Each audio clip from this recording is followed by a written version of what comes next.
Sexo e Destino. Segunda parte, Médium Francisco Cândido Xavier, capítulo 8. Satisfazendo as recomendações de Félix, que nos esperava cooperação junto de Cláudio e Marina, demoramo-nos no Flamengo, ao pé do amigo que a consternação abatia. Entregue a si mesmo, sem qualquer consolação humana, Nogueira refletiu e compreendeu. Havia lido bastante, conversara o suficiente com Agostinho e Salomão. Não lhe cabia excusar-se à verdade. Recolhera-se à fé por misericórdia da bondade divina. Entretanto, a divina justiça não poderia forrá-lo à solidão que ele mesmo plantara. Represava-se-lhe o coração de saudades da filha que o túmulo escondera. Aquela quinzena de hospital unira-os em espírito ao lado de Marita, obtivera a luz da renovação. Doía-lhe pensar que não mais experimentaria o conforto de carregá-la, sustentá-la, socorrê-la. Abatido, sentou-se e chorou. A noite avançava e Márcia não aparecia. Telefonou discreto para vizinhos de Dona Justa. A servidora, chamada por obséquio à residência de amigos, veio atender. Informou-se da desencarnação de Marita e lamentou não haver conseguido a notícia antes, com o tempo necessário para assistir o funeral. Esclareceu que a madama subira a Petrópolis sem precisar o regresso. Dona Márcia alegara cansaço depois da internação de Marina para tratamento e avisara-a de que pretendia passar alguns dias na serra, ganhando forças. Ela, Dona Justa, segundo combinado, compareceria pela manhã no apartamento e folgava à tarde. Nogueira perguntou pelo estabelecimento onde se achava a filha doente. No entanto, a servidora respondeu com sinceridade que não sabia. Dona Márcia não lhe fornecera informações. Aliás, solicitava licença para inteirá-lo, sem a menor intenção de afligi-lo, de que julgava a patroa também esgotada. Parecia nervosa e enferma. Cláudio agradeceu e tomou o catálogo telefônico. Pediu infrutíferamente ligação para a conhecida casa de repouso em Santa Teresa. E seguiu, procurando pelo fio, até que na sexta pesquisa encontrou o que buscava. Enfermeira prestimosa, com quem Dona Márcia deixara endereço, respondeu de uma casa de saúde localizada em Botafogo, notificando que Marina aí se hospedava. As visitas, no entanto, mesmo para os familiares, estavam proibidas. A moça andava em crise sob a atenção dos médicos. Mesmo na condição de progenitor, que ele fizesse a gentileza de ouvir a administração antes de procurar pessoalmente avistá-la. Cláudio acolheu-se à poltrona a fim de pensar. Restava a casa dos Torres.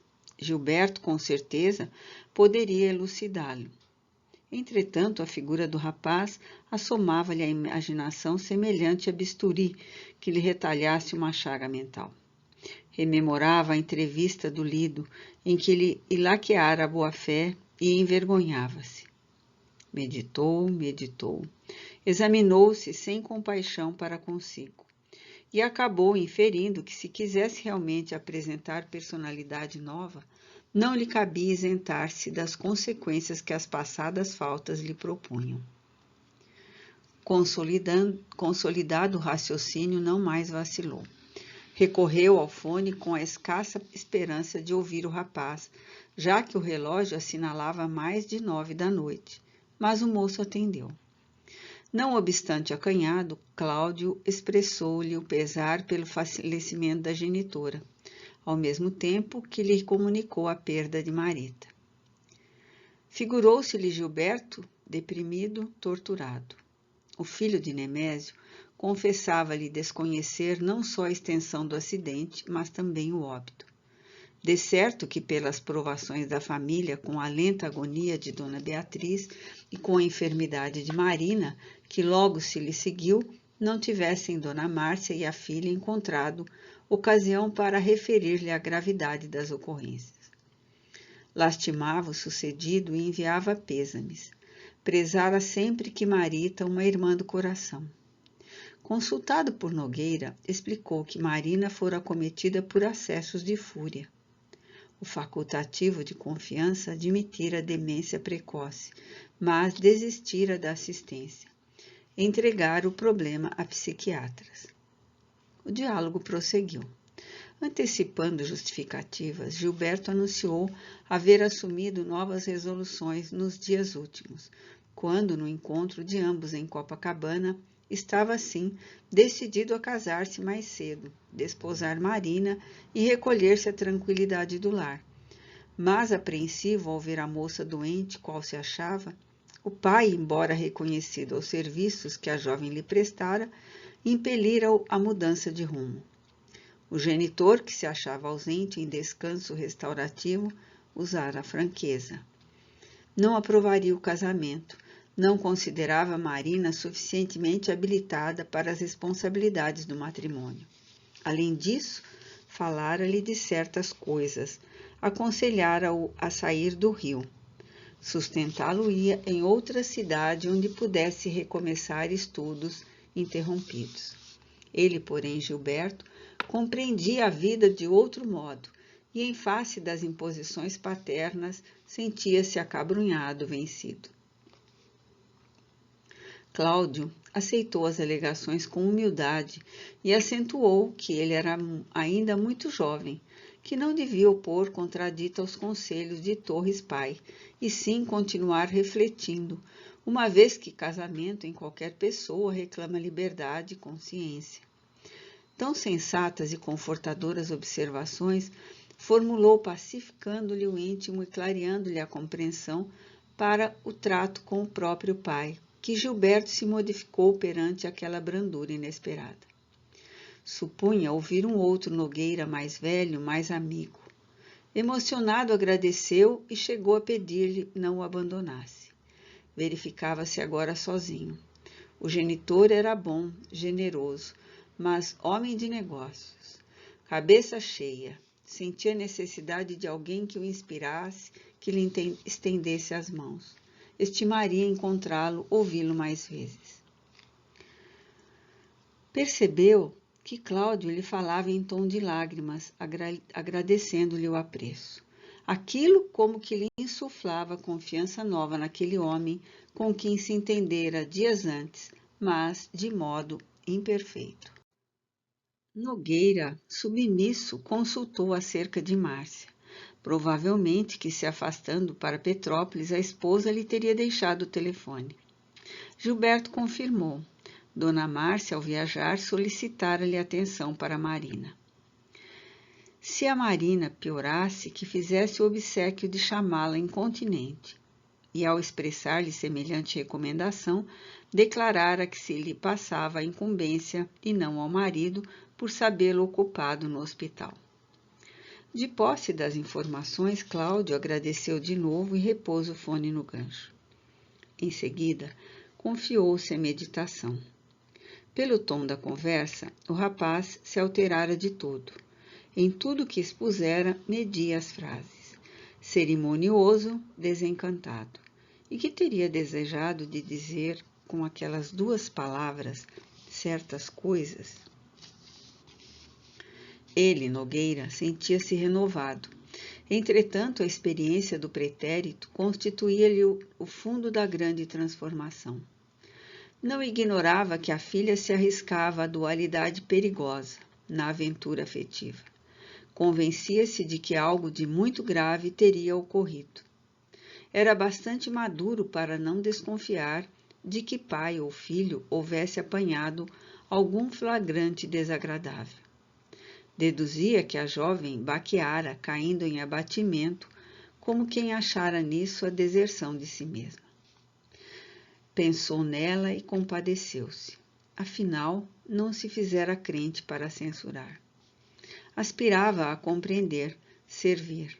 Sabia agora que a obsessão provocava tragédias. E ele mesmo, que nunca auxiliara a filha na edificação da vida íntima, não podia queixar-se. Cismou e depois das 10 chamou a esposa. Dona Márcia respondeu. Interpelada, comunicou estar descansando junto de pessoas amigas. Ciente da morte de Marita, confessou-se aliviada. Não a desejava sobrevivendo ao desastre, deformada como a vira. Alinhou comentários desairosos. Fez xiste.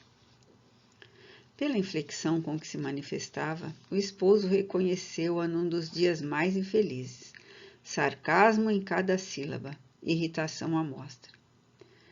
Cláudio apequenou-se, rogou desculpas. Não queria interromper-lhe a excursão. Não conseguia, porém, sossegar-se quanto à filha doente. Se possível, ensinasse a ele o melhor caminho de visitá-la com urgência. Solicitava-lhe o nome dos médicos amigos. Esperava colher-lhe a opinião. A palavra dele deslizava tão mansamente no fio que a interlocutora mudou de jeito. Amaciou-se. Informou que precisava completar informações com amigas, que ele, Cláudio, aguardasse um minutinho. Transcorridos instantes breves, voltou, participando que viria ao Rio na manhã seguinte a fim de conversarem. Guardava certos assuntos para tratar com ele, mas preferia falar-lhe de boca a boca. Que ele a esperasse no Flamengo. Chegaria cedo, de automóvel, apenas com o objetivo de vê-lo e retornar ao hotel serrano em que repousava. Efetivamente, no dia imediato, antes das 9 da manhã, logo após entender-se com Dona Justa em matéria caseira, viu-se o bancário defrontado pela esposa. Dona Márcia parecia regressar de outro país. Adereçada, sorridente, os cabelos bem penteado, excêntrico, realçavam-lhe a graça, remoçando-a inteiramente. Harmonizava-se a maquilagem com o rosto, com o róseo do vestido novo. O porte se lhe erguia nos sapatos de salto alto, com a esbelteza da cegonha jovem quando caminha descuidada em campo livre. Exibia cores, destilava perfumes. Contudo, a flor humana em que se metamorfoseara não escondia para nós as larvas que a carcomiam. Jazia Dona Márcia assessorada por pequena corte de vampirizadores desencarnados que lhe alteravam a cabeça. Mesmo à nossa frente, que nos acostumáramos a identificá-la por matrona difícil, mas ajustada ao lugar que as conveniências lhe indicavam, surgia quase irreconhecível. Metalizara-se-lhe a voz, o olhar fizera-se mais frio. De entrada, cumprimentou o marido e Dona Justa com ademanes de protetora complacente. Assustou-se Nogueira. Não compreendia. Padeciam em casa a provação de uma filha morta e outra enferma. Por outro lado, Márcia, pelo fio, anunciara-se esfalfada. De que maneira se amoldava a uma excursão assim festiva? Instintivamente recordou Gilberto preocupado com certas coisas e a própria esposa prometendo-lhe certos assuntos. E apreensivo, perguntava-se que sucessos ocultos se lhe vedavam o coração. A recém-chegada sentou-se, cruzando as pernas com desenvoltura juvenil, e sem mais aquela, reportou-se à pressa que trazia. Nogueira indagou por Marina.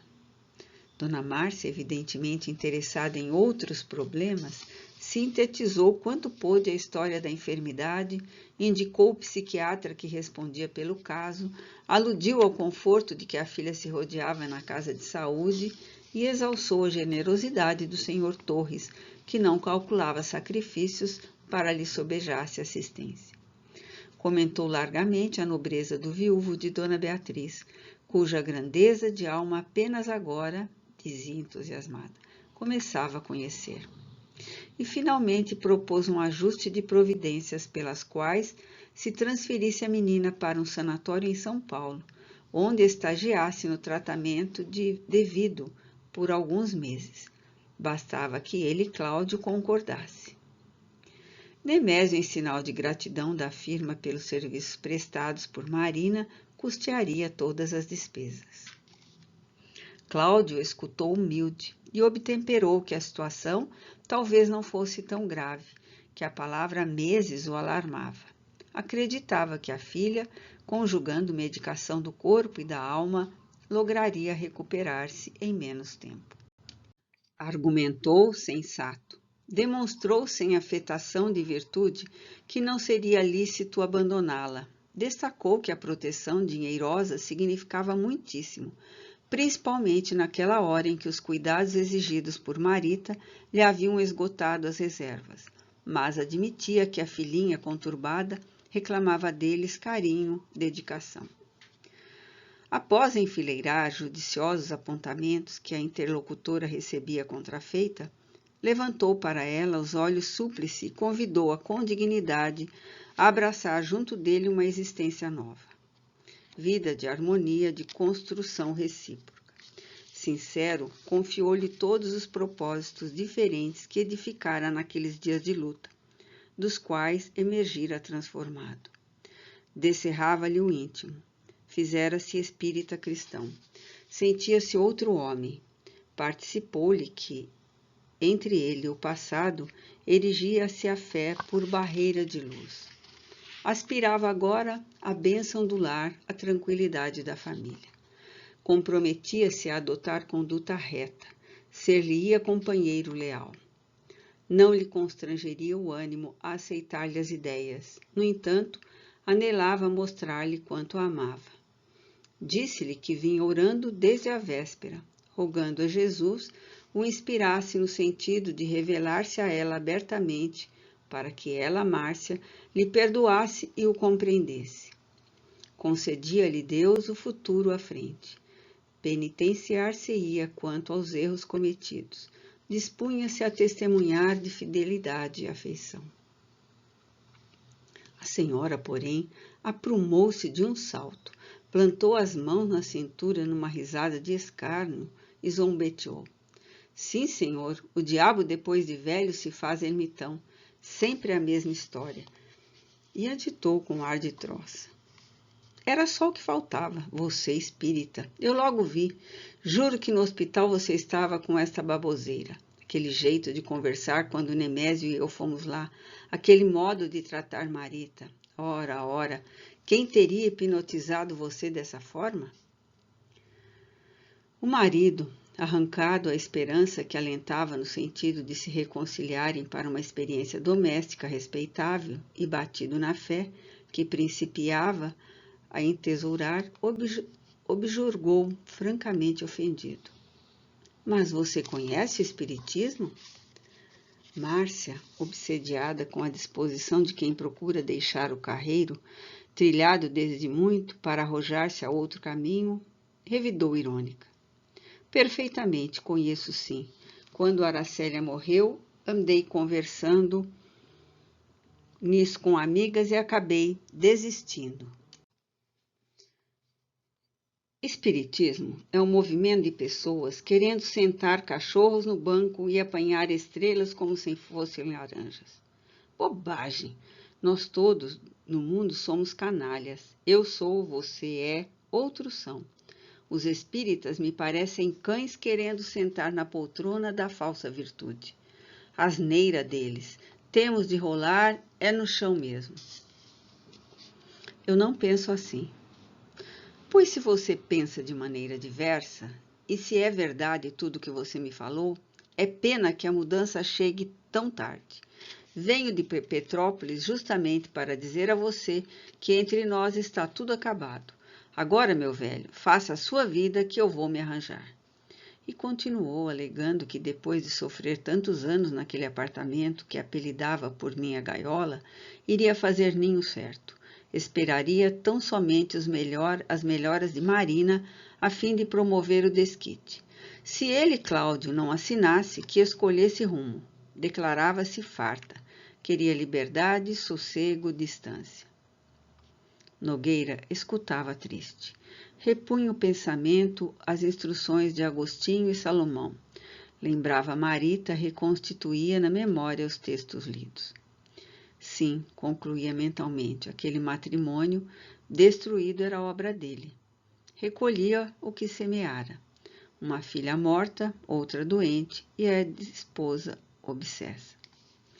Seara de espinhos para quem os plantara. Fitou Márcia, aplicada ao sarcasmo, e reconheceu que ambos eram comparáveis a dois náufragos na viagem do mundo, com a diferença de que ele aceitara refúgio no salva-vidas da fé, ao passo que ela preferia mergulhar no desconhecido. Por minutos amargos, ouviu-lhe pacientemente os remoques até que o homem antigo ressurgiu nele. Impossível aguentar tanto insulto. Monologou de si para consigo. A doutrina restauradora que abraçara não se destinava a criar homens indignos. Doutrina de compreensão e benevolência, mas também de limpeza e respeitabilidade. Não se julgava habilitado a receber tanta injúria sem revolta. Indignou-se. Quis reagir, esbravejar, espancá-la. Entretanto, ao querer deslocar a destra a fim de agredi-la, a noção de responsabilidade acordou-se-lhe de repente. Recordou o hospital e reviu na imaginação a pequena mão gelada que o saudava num gesto de perdão no momento do adeus. Os dedos submissos e frios da filha desencarnada estavam nas mãos dele, relembrando-lhe que devia perdoar como tinha sido perdoado. Súbita calma lhe retomou o coração e entrou em lágrimas copiosas. Márcia divertiu-se. Destacou que não faria falta a um marido que se efeminara, tornando-se poltrão e choramingueiro. Afirmou que, mediante aquele espetáculo de covardia, estava decidida a não contar com Marina refeita. Tomaria atitude. Nada mais tinha a ver com aquela casa.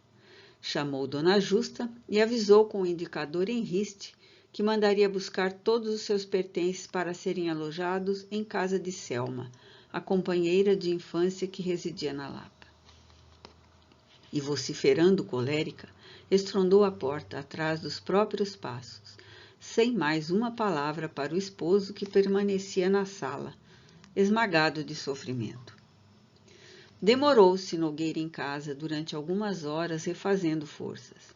À tarde procurou Salomão em Copacabana. Consolou-se ao vê-lo. Palestraram por momentos.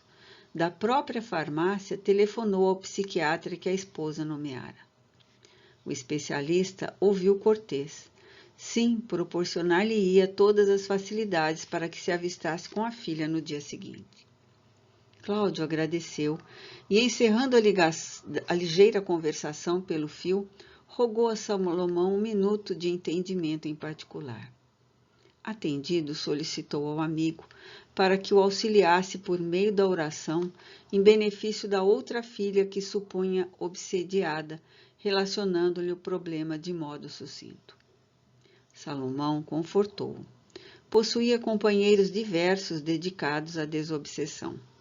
A todos solicitaria socorro junto aos benfeitores que lhe supervisionavam as tarefas no plano espiritual.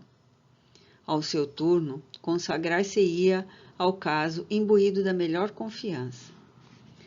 Notando que o pai de Marita entremostrava o coração atesanado de angústia no semblante abatido, convidou-o ao café e, sentados num recanto ameno, permutaram confidências, observações, projetos, esperanças. Partilhariam atividades espirituais. Seriam irmãos no trabalho, no ideal. Nogueira retornou aliviado ao Flamengo e na manhã imediata estava a postos em Botafogo. No horário marcado, ganhou o recinto a que Marina foi trazida. Afligiu-se verificando-lhe a depressão. Emagrecera. Desfigurara-se. Por fora, o alheamento de si mesma. Entretanto, através dos olhos, despedia a alma incendiada de angústia. Comovi-me não apenas ao abraçá-la, mas também ao notar Moreira rente, esmerando-se na execução do que prometera. Enquanto o amigo que se guindara à condição de enfermeiro me acolhia fraterno, a jovem enleara-se ao pai numa explosão de lágrimas. Sentaram-se. A enfermeira deixou-os a sós e Marina perguntou pela mãezinha, por que não viera, por que a desprezava, por quê, por quê. Empenhou-se Nogueira em acalmá-la e fê-lo de tal modo que a menina, espantada, cobrou mais ampla lucidez. O pai dirigia-se a ela num tom que nunca ouvira. Vasculhava-lhe as fibras mais íntimas, lenindo, ajustando. Falou-lhe de forças imponderáveis à maioria das pessoas. Reportou-se a inteligências desencarnadas que se humanizavam a criaturas em perturbação, agravando os desequilíbrios. Persuadiu-a quanto à obrigação de acatar as instruções médicas. Participou-lhe que fora iniciado nos júbilos da prece, desde o acidente que lhe arrebatara Marita, de cuja desencarnação a inteirou com afetuosa cautela. Transmitir-lhe-ia oportunamente as instruções que recebera de amigos acerca da reencarnação, do sofrimento reparador, da obsessão e do intercâmbio espiritual. Estudariam juntos e acrescentou piedoso. Mesmo que Márcia não quisesse, que ela, Marina, guardasse paciência, calma, inspirando confiança naqueles que a tratavam. Disse a ele, pai, renovado pela fé, o que mais a preocupava. Achava-se ali para alentá-la, entendê-la, que desabafasse para que ele soubesse por onde começar. Nada lhe ocultasse, nada temesse. Queria vê-la robusta, feliz. Todas as palavras que lhe escapavam da boca, impregnadas de tanto carinho e clareadas por tamanho amor, que ela se aconchegou ao peito com mais devoção, lembrando alguém que se agarrasse à inesperada raiz ao escorregar na direção de queda fatal. Perguntou ao pai se ele algum dia chegara a ouvir vozes estranhas, se já divisara vultos que ninguém percebia. Cláudio acariciou-a, assegurando que lhe explicaria semelhantes fenômenos tão logo a visse refeita, insistindo, porém, para que o auxiliasse com as informações de que carecia, a fim de prestar-lhe o apoio necessário. Foi então que a filha, implorando a ele e não a condenasse, estimulada pelo sorriso bondoso com que era ouvida, descreveu para o genitor os caprichos femininos com que requestara Nemésio Torres. Ele, amadurecido, ela quase criança, contudo, ensoberbecia-se ao reconhecê-lo chefe e vassalo. A princípio, os passeios alegres, o dinheiro a rodo, os afagos recíprocos, os quais ela se entregava muito mais pela vaidade de impressioná-lo que por motivo de atração. Contou como Nemésio cativo deu para escravizá-la. Historiou a noite em que ele a embriagara de propósito, quando lhe despertou nos braços dentro de uma casa rústica em São Conrado, que até então não conhecia. Desde essa época se fizera companheira, entrando a instâncias dele para o serviço de Dona Beatriz, para que a tivesse sempre à mão. Apaixonara-se por ela, repetia-lhe declarações, aspirava a desposá-la, mas assim que a viuvez sobreviesse, naturalmente. Mas Gilberto aparecera, e por mais lutasse contra si própria, não conseguia controlar-se. Desde o primeiro encontro, adivinhou nele o homem com que sonhava.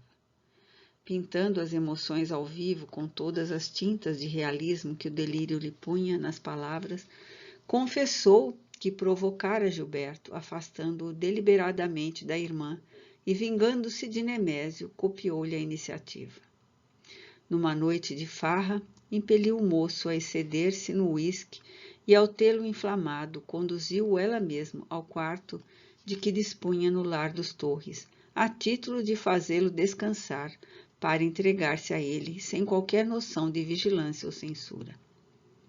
Ao acordar, induzira-o a crer-se responsável pelo futuro. Passara dessa forma a dividir-se com habilidade entre um e outro, embora conservasse a indiferença por Nemésio, transformada em aversão. Quanto mais se comunicava com o filho, mais detestava o genitor, até que a morte de Dona Beatriz precipitara os acontecimentos. Observando o chefe positivamente decidido ao matrimônio, apegara-se ao filho com loucura, a ponto de ser surpreendida por Nemésio em situação desconcertante. Nogueira estava compungido. Detinha a impressão de tomar contato com os familiares pela primeira vez em toda a vida. Machucado ainda pelas considerações de Márcia, ignorava agora quais as feridas que mais lhe doíam na alma, se as que a insensibilidade da esposa lhe abrira no espírito, se as que lhe eram produzidas nos tecidos do coração pelos segredos da filha padecente. Enlaçou-a, porém, com mais ternura, e Marina, encorajada, repetiu que anelava libertar-se de Torres pai, ansiando casar-se com Gilberto, ser-lhe-ia esposa no lar, compreendê-lo, torná-lo feliz.